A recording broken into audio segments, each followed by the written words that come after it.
తాకట్టులో ఉన్న బంగారాన్ని విడిపించి ఆ రోజు ఆన్లైన్ రేటుకే మేము కొంటాం. Sharma gold company.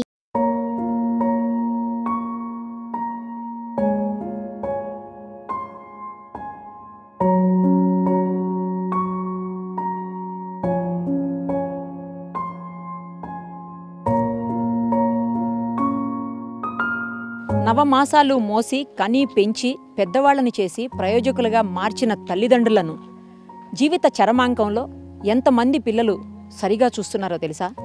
చివరి దశలో కనీసం పిల్లల ప్రేమ కూడా దొరక్క పట్టెడన్నం కోసం మనవాళ్ళు ముని మనవరాళ్ల ప్రేమానురాగాల కోసం నిర్భాగ్యంతో ఎదురుచూస్తున్న పెద్దవాళ్ళు ఎంతమందో మీకు తెలుసా? ఇక తల్లిదండ్రులను చిన్న వయసులోనే కోల్పోయి అనాథలుగా మిగిలి ఎవరి ప్రేమానురాగాలు లేక బాధపడుతున్న చిన్నారులు ఎంతమందో మీకు తెలుసా? ఇలాంటి వాళ్ళందరికీ ఆశ్రయమిస్తోంది ఆనంద నిలయం. సిద్దిపేటకు దగ్గరలో ఉన్నటువంటి ఆనంద నిలయంలో ప్రస్తుతం మనం ఉన్నాం. అక్కడ ఉన్నటువంటి పెద్దవాళ్లతోటి పిల్లలతోటి అందరితో మాట్లాడదాం. వాళ్ళ సాధక బాధకాలేంటో వాళ్ళ మాటల్లోనే విందాం. మనకు చేతనైన సాయం చేద్దాం.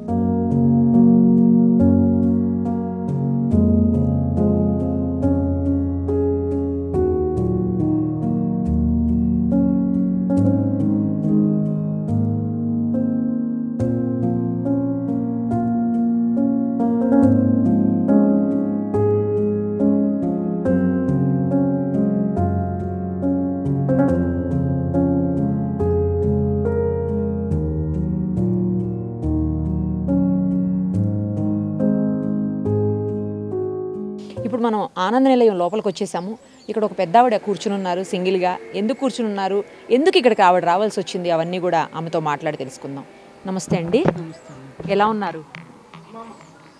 నిజం చెప్పాలంటే నాకు బాగాలేదు. నేను బాధతోనే ఉన్నాను. అంటే ఆశ్రమం వల్ల కాదమ్మా. ఇక్కడ ఆనంద నిలయం అంటే నిజంగా ఆనందానికి నిలయమే ఇది. అది చెప్పటానికి లేదు. మమ్మల్ని బాగా చూసుకుంటున్నారు. చక్కగా మందులు అవి ఇస్తుంటారు. అన్నీ ఇక ఒకటని చెప్పటానికి స్పెషలిటీస్ అన్నీ మాకు ఏమేమి కావాలో డాక్టర్స్ వస్తారు, బీపీ షుగర్లు చూస్తారు, మందులు ఇస్తుంటారు. అప్పుడప్పుడు దాతలు వచ్చి భోజనాలు పెడుతూ ఫ్రూట్స్ అవన్నీ కూడా ఇస్తూ ఉంటారు. ఇక ఆశ్రమం గురించి చెప్పాలంటే ఏది బ్యాడ్గా చెప్పటానికి అసలు లేదు. రమణాచారి గారి పుణ్యం అంట మాకు అన్ని మంచి సౌకర్యాలే జరుగుతున్నాయి. ఇలాంటి ఆశ్రమాలు నేను ఏమనుకోకండి, మళ్ళీ మళ్ళీ పుట్టకొక్కుల్లాగా ఆశ్రమాలు పెరుగుతున్నాయి. కానీ ఆశ్రమాలు పెరగకూడదు అని నేను చెప్తాను. దీనికి ఒక చట్టం అంటూ తీసుకురావాలి కేంద్రం. అది బలమైన చట్టం తీసుకురావాలి. నేను చెప్తున్నానమ్మా, నా దగ్గర డబ్బు లేదు. కూతురు చచ్చిపోయింది, భర్త చచ్చిపోయాడు. 68 సంవత్సరాలు నాకు. నన్ను తోసేసి ఇక్కడ పారేసేసారు. నాకంటూ ఇష్టం లేదు, చెప్తున్నాను కదమ్మా. నాకు ఆశ్రమాలు ఇష్టం లేదు. నాకు ఒక రూమ్ చూసి పెట్టేయండి. కానీ నన్ను చాలా బాధలు పెట్టింది మా కోడలు మట్టుగా.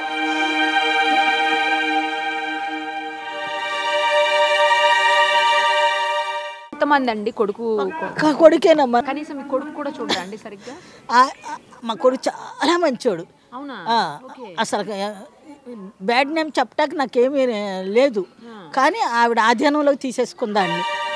చచ్చిపోతానంటది.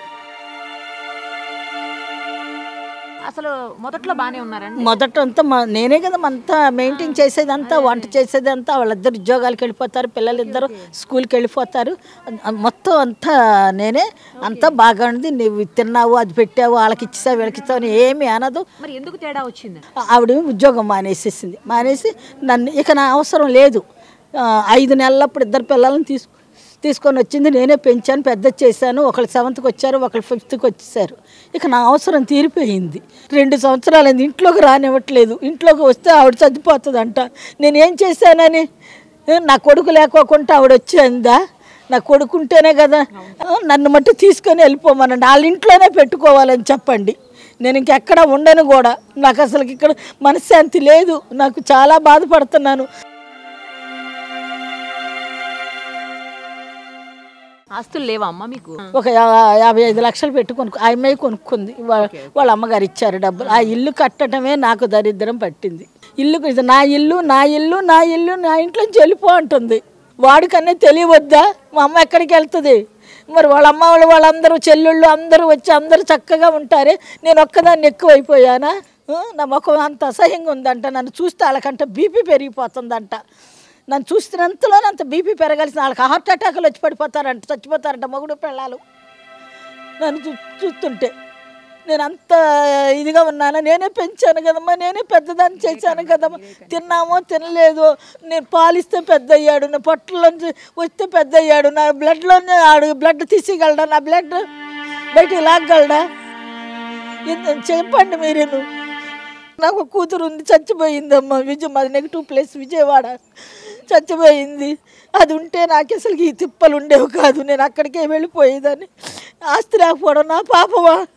డబ్బు లేకపోవడం నా పాపమా? చెప్పండి. షుగరు, బీపీ, గ్యాస్, ఆస్మా అన్నీ ఉన్నాయి నాకు. ఇక ఎక్కడ పని చేసుకొని బ్రతకగలనా? నేను పని చేయలేను, వంట ఒక్కటే చేయగలను నేను. ఇక్కడికి ఎలా వచ్చారండి ఆనంద నిలయానికి? ఆనంద నిలయానికి అపోలో హాస్పిటల్లో ఒక డాక్టర్ గారు అని ఫిజియోథెరపీ డాక్టర్ గారు ఉన్నారు, చారి. మా కోళ్ళ కూడా అక్కడే చేసేది అపోలో హాస్పిటల్లో. వాళ్ళ ఫ్రెండ్స్ అనమాట. ఆ అబ్బాయికి ఫోన్ చేసి ఈవిడ ఎక్కడన్నీ ఆశ్రమంలోని చూసి పెట్టేసే అని అన్నారు. ఆ అబ్బాయి తీసుకొచ్చేసి ఇక్కడ పడేశాడు. మాట్లాడతాడు, ఏంటి వాళ్ళిద్దరు సుఖంగా ఉండొద్దా? వాళ్ళని ఎందుకు నువ్వు బాధ పెడుతున్నావు?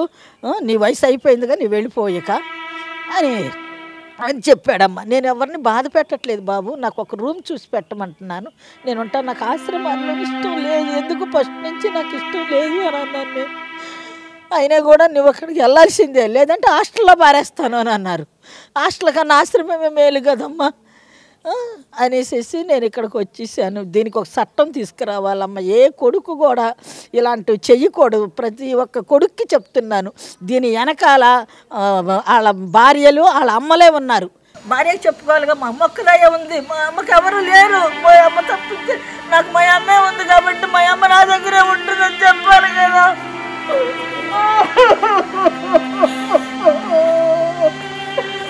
పరిస్థితి అమ్మరికి వద్దమ్మా, ఏ వయసు అయిన వాళ్ళకి వద్దమ్మా.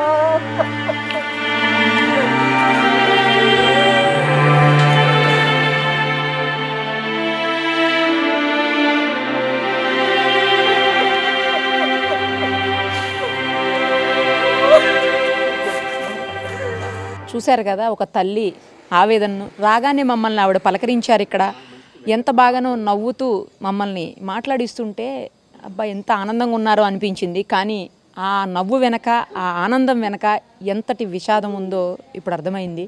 ఆవిడ చివరి కోరిక ఒక్కటి కోరుకుంటున్నారు, తన మనవళ్ళతోటి ఆమెను ఉండనీయమని, కొడుకు కోడలతో కలిసి ఉండాలని చెప్పి. కనీసం మీరు నెరవేరిస్తే అక్కడ చచ్చిపోయినా పర్వాలేదు, నేను ఆ 2 రోజులైనా చచ్చిపోయినా కూడా నా ఆఖరి కోరి తీరినట్టుగేది. కనీసం 2 రోజులైనా అక్కడ ఉండి నేను చనిపోతే చాలు నా మనవళ్ళతోటి, నా కొడుకు కోడలతోటి అంటున్నారు. మరి ఇప్పటికైనా కొన్ని హృదయాలు స్పందించాలని చెప్పి కోరుకుంటున్నాను. ఎవరికైతే ఆమెతో రిలేషన్ ఉన్న వాళ్ళు ఉన్నారో, ఎవరో వాళ్ళకి తెలుసు, ఆమె ఎవరో వాళ్ళకి తెలుసు. కాబట్టి ప్లీజ్ స్పందించండి, దయచేసి వేరే రకంగా అనుకోకండి మమ్మల్ని. ఆవిడ తల్లి ఆవేదనని మేము మీ దగ్గరికి తీసుకొస్తున్నాం తప్పించి వేరే ఉద్దేశం అయితే ఇందులో మాకు. హైదరాబాద్ నుంచా? పిల్లలు ఉన్నారా? కొడుకు. ఏం చేస్తారు? ఏం చేయడు, ఇంట్లోనే కాళ్ళ సీకులు తక్కరైంది, ఇంట్లోనే వాడికి ఒక కొడుకు ఉంటే చనిపోయాడు. బిడ్డ ఇంటికాడ ఉంటుంది, ఇద్దరు తీసుకొచ్చి ఇక్కడ సెటిల్ చేసిండు. ఇక్కడ వదిలిపెట్టారా తీసుకొచ్చి? ఎందుకని? ఒట్టికి బిడ్డ మన బిడ్డ అయితే అల్లుడు మనడు అవుతారా?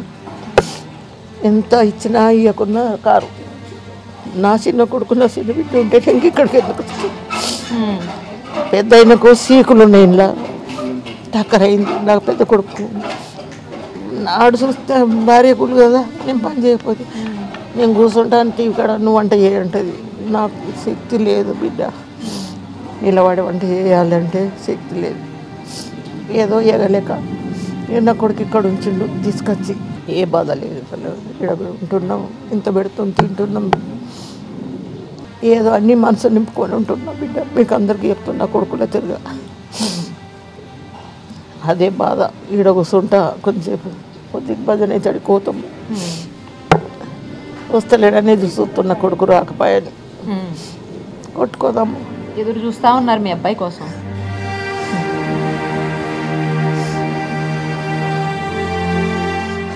ఎన్నో మనసు నింపుకోవడానికి ఇక్కడ కూర్చుంటాం. వచ్చి పోయేటోళ్ళని చూసుకుంటాం. వేసేటోళ్ళు చూస్తే కొడుకు వద్దు నాన్న, చిన్న కొడుకు ఎన్నో బాధ ఉంటాయమ్మా. చూడండి, మరో తల్లి ఆవేదన ఇది. ఒక కొడుకు లేక ఉన్న కొడుకుని ఆమె ఇబ్బంది పెట్టడం ఇష్టం లేక అక్కడ ఉన్నటువంటి పరిస్థితులను అర్థం చేసుకొని ఆమె కొడుకు కూతురు తీసుకొని వస్తే ఇక్కడ ఉన్నానని చెప్తున్నారు. కానీ ఎంత ఆవేదన పడుతున్నారో. ఎంతో మంచి బతుకు బతికానమ్మా, కానీ ఇవాళ చావలేక బతుకుతున్నాను అని చెప్పేసి ఆవిడ ఎంతో ఆవేదన చెందుతున్నారు. ఎక్కడి నుంచి వచ్చారు తాతగారు? చిన్న కృష్ణాపురం. ఎవరు తీసుకొచ్చారు? మనవలు, మా అన్న కొడుకులు. పిల్లలు లేరు. పిల్లలు లేరా మీకు? ఎవరు లేరు. బాధ్యత అయిపోయింది.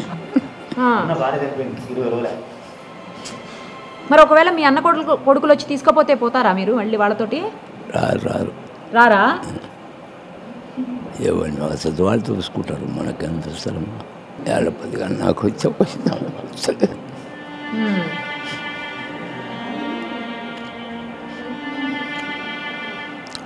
బాధపడకండి తాతగారు, బాధపడకండి. దిక్కు లేకుండా అయిపోయింది. బతికే అయిపోయింది. అంకుల్ ఎక్కడి నుంచి వచ్చారు అంకుల్? మాది ప్రకాశం జిల్లా మార్టూరమ్మ. ఆంధ్రానా? ఆంధ్రప్రదేశ్. Okay okay. ఎప్పుడు వచ్చారు ఇక్కడకు? ఇది 4వ సంవత్సరం. 4 ఏళ్ళు. ఓకే. ఆంటీ? ఆమెకి అల్జీమర్స్ వచ్చిందమ్మా. అల్జీమర్స్, మతి మరుపు. ఎక్కడ ఉంటారు?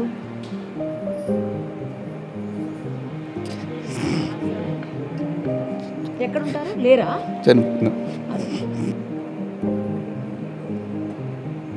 పిల్లలు ఉన్నారా అంకుల్ మీకు? ఎంతమంది? ఒక అమ్మాయి. అబ్బాయిలు లేరు. ఎక్కడుంటారు? ఆవిడ ఎక్కడుంటారు?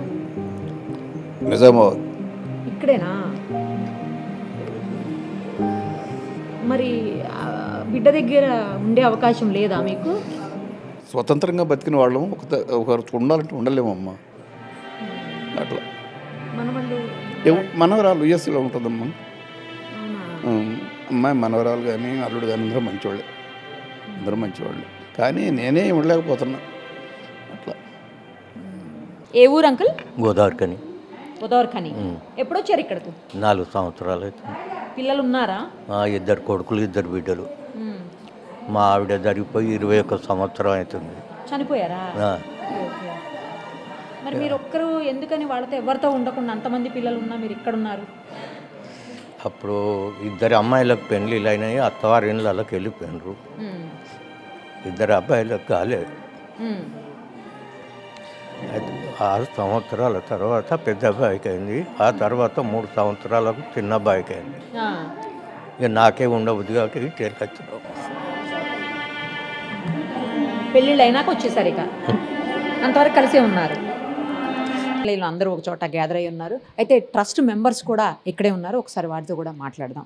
నమస్తే అండి. ఎలా వచ్చింది అండి ఈ ఆనంద నిలయాన్ని పెట్టాలి అన్న ఆలోచన? ఎలా వచ్చింది అసలు మీకు? ఎంతమంది ఉన్నారు ఇప్పుడు ఇక్కడ? మానవ సేవే మాధవ సేవ అనేది మొదటి నుంచి మన భారతీయులు ఆచరిస్తున్న వ్యవహారం. ఇందులో మన చేతనైనంత మనం సేవ చేద్దామనే ఆలోచనతోనే కొందరు విద్యావంతులైన మా లాంటి వాళ్ళం అందరం తరచూ కలుసుకుంటున్న వాళ్ళం. మాలో కొందరికి ఇటువంటిది పెట్టాలనే ఆలోచన కలిగింది. దాని పరిణామమే ఇది. ఎప్పుడు పెట్టారండి ఆనంద నిలయాన్ని? 20లో అనుకున్నాం మేము, 1లో పెట్టాము. మాకు 4 ట్రస్ట్ మెంబర్స్, వైకుంఠం గారు కూడా ఏదైనా ఒక మంచి పని చేయాలని అనిపించింది. రిటైర్ అయ్యే వయసు వచ్చేసింది. ఏదైనా మంచి పని చేయాలని అనుకుంటే అప్పుడు మేము అనుకున్నాం ఒక వృద్ధాశ్రమం పెడదాము, లేకుంటే అనాథ పిల్లలకి ఏదైనా పెడదాము. అప్పుడు పేపర్లో చూసామన్నట్టు రమణాచారి గారి యాడ్, ఆయన ఇంటర్వ్యూ. దాంట్లో వారికి కూడా అదే ఉద్దేశం ఉందని అనిపిస్తే మేము వెళ్ళాం. రమణాచారి కూడా అంటుండేవాడు. ఏమంటుండేవాడు అంటే సంకల్పం ఒకటే మనకు కావాలి, మిగతాదంతా ఆయనే చూసుకుంటాడని. మేము కూడా అదే ఫాలో అవుతున్నాం. సంకల్పం మంచిది కాబట్టి దానికి కావాల్సిన సరంజామా అంతా ఆయనే చూసుకుంటున్నాడు ఇప్పటి వరకు కూడా. అదే ఫాలో రమణాచారి గారి దగ్గరికి వెళ్ళి మాట్లాడారా మీరు? మాట్లాడాం. ఆయన మా క్లాస్మేట్, అంటే మా అందరికీ కంటెంపరీ అతను, సిద్దిపేట అతను కాబట్టి వెళ్తే మీరు అప్పుడు ముందుగా అంత నమ్మలేదు మమ్మల్ని, కానీ తర్వాత సరే మీరు ప్రయత్నం చేయండి, నేను మీ అండగా ఉంటా అన్నాడు. మేము ప్రయత్నం చేసి ల్యాండ్ పర్చేజ్ చేసిన తర్వాత ఇక ఆయన ఫుల్ సపోర్ట్తోని ఇంతవరకు దాకా తీసుకొచ్చాం. ఎంతమంది ఉన్నారండి ఇప్పుడు ఆశ్రమంలో? ఎక్కడెక్కడి నుంచి వచ్చారు వీళ్ళందరూ? వాళ్ళు తెలంగాణ కానీ ఏపీ నుంచి కూడా చాలామంది వచ్చారు. తెలంగాణ నుంచి అన్ని జిల్లాలకు సంబంధించినటువంటి వ్యక్తులు వచ్చారు.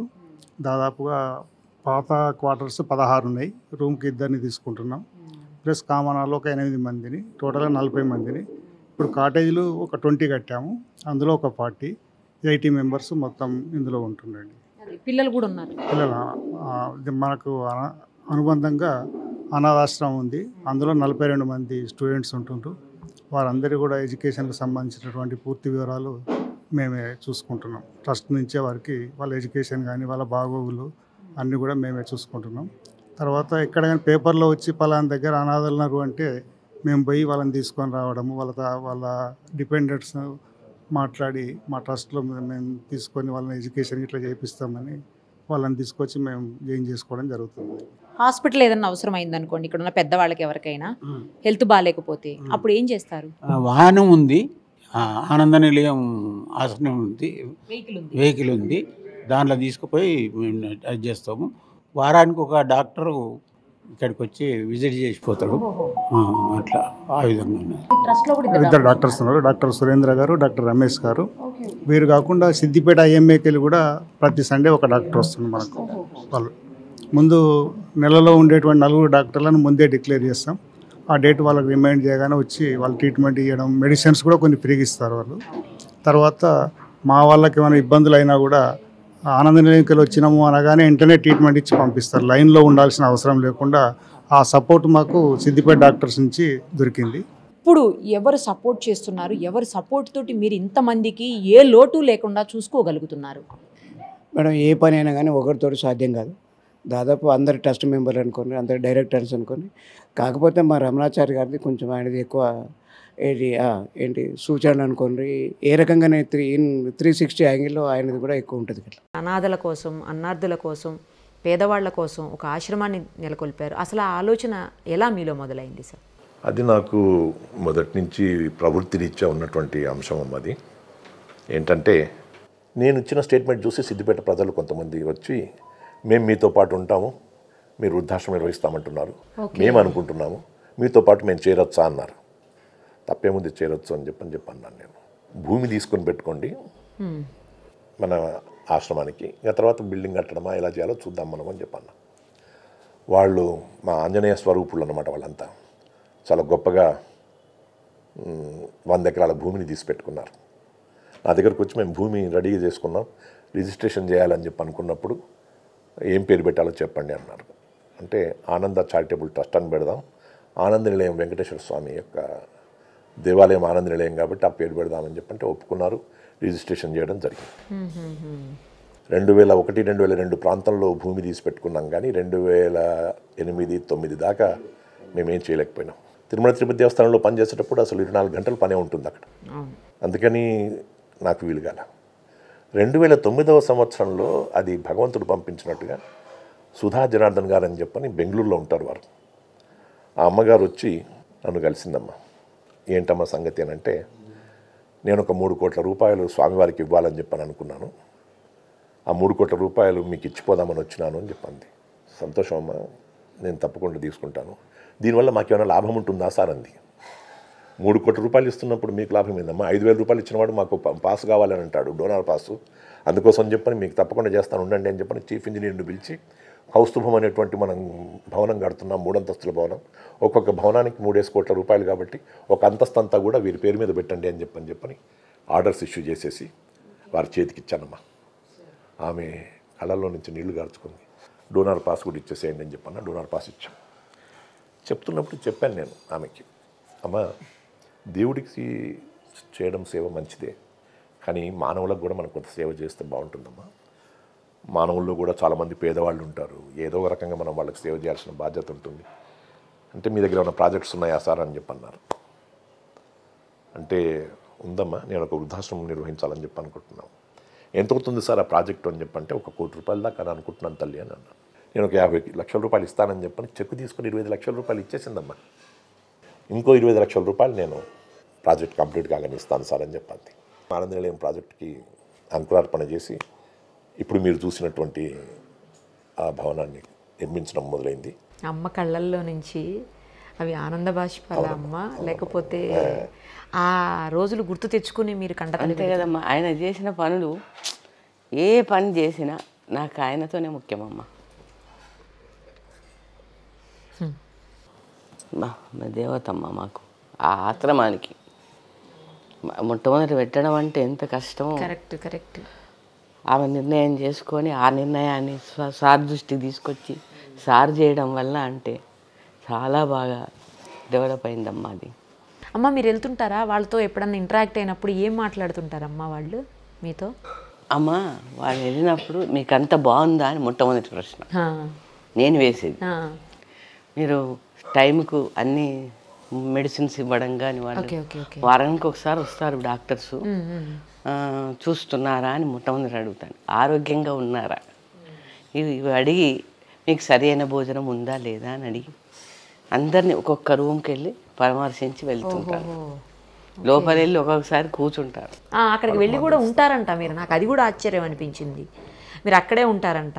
అంటే అప్పుడప్పుడు ఉండాల్సి వస్తుందమ్మా. ఎందుకంటే వాళ్ళకి ఆ రకమైనటువంటి స్థైర్యం కలిగించడానికి కోసం చెప్పని మాతో పాటు వారు కూడా ఉన్నారు అని చెప్పని పిల్లలకు మంచి చదువు కావాలని చెప్పని చదువు కూడా అక్కడ బాలసదన పిల్లలకి చదివిపిస్తున్నాం అమ్మా. వీళ్ళకి కావాల్సినటువంటివన్నీ కూడా డాక్టర్స్ వచ్చి మెడిసిన్స్ ఇస్తామంటున్నారు, కానీ అన్ని సెల్ ఫోన్స్ వచ్చినాయి ఈ మధ్యకాలంలో. డాక్టర్స్తో వాళ్ళు సెల్ ఫోన్లలో మాట్లాడుకునేసేసి మేము వస్తాం డాక్టర్ గారు అని చెప్పంటే అక్కడ అంబులెన్స్ ఉంది, అందులో వెళ్తారు, చూసుకొని వస్తారు. సాధ్యమైనంత మేరకు అవకాశాలు బాగానే ఉన్నాయమ్మ వాళ్ళకందరికీ. ఆనంద నిలయం అలాగే ఆనందకరంగా ఉండాలని చెప్పని కోరుకుంటూ ఉంటాను. వాళ్ళ జీవితాల్లో ఆనందాన్ని కూడా నింపుతోంది సార్. మీరు ఏ ఉద్దేశంతో అయితే పెట్టారో ఆనంద నిలయం అనే పేరు, అది నిజంగానే ఆనంద నిలయంగా ఉంది అక్కడ. ఇలాంటి ఆశ్రమాలు అవసరం లేకుండా దయచేసి మన వంతు కృషి మనం కూడా చేద్దాము. అంటే మనలో మార్పు తెచ్చుకుందాము. ఎవరైతే తల్లిదండ్రుల్ని అసహించుకుంటున్నారో, ఎవరైతే వాళ్ళని దూరం పెడుతున్నారో, ఎవరైతే వాళ్ళని ఇబ్బందులకు గురి చేస్తున్నారో వాళ్ళందరినీ నేను రిక్వెస్ట్ చేస్తున్నాను, ప్లీజ్ అందరూ కూడా తల్లిదండ్రులని బాధ్యతగా చూసుకోవాలి. మన బాధ్యత అది. జన్మనిచ్చారు వాళ్ళు, అంతకంటే మనకేం అవసరం లేదు. అది చాలు. మనం ఈ భూమి మీద వాళ్ళు ఇలా ఉన్నాము అంటే దానికి కారణం మన తల్లిదండ్రులే. అర్థం చేసుకొని వాళ్ళని మంచిగా చూసుకోండి. ఇది నా రిక్వెస్ట్. వాళ్ళ బాధలేంటో నేను చూశాను కాబట్టి చెప్తున్నాను. దయచేసి పేరెంట్స్ని గౌరవించండి, అలాగే వాళ్ళని జాగ్రత్తగా చూసుకోండి చివరి దశలో ప్లీజ్.